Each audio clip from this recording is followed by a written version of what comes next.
In this video, I'll be showing you how to use a different layout for a specific page in JupyterX with the Post Options section inside a page editor. The first thing you'll need to do after you activate JupyterX is click on JupyterX here on the left. Inside Control Panel, go to Plugins and activate the Advanced Custom Fields Pro, which is bundled with JupyterX. After you install the plugin, go to the page backend that you want a specific layout for, and you'll notice the Post Options section. Let's do that now. From the WordPress left menu, go to Pages and click on the page that you want to change the layout for.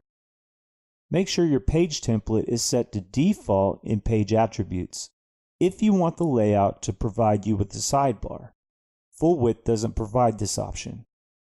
In the Post Options section, open the Main tab and begin to set your desired layout. If you selected a layout with sidebars, set the sidebar area in Sidebar Primary and Sidebar Secondary. The contents of the sidebars can be edited by visiting the Widgets page under Appearance. Just drag your desired widgets to the appropriate section and they will populate your pages.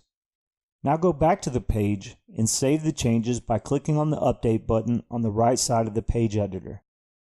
That's all it takes to separate an individual page layout.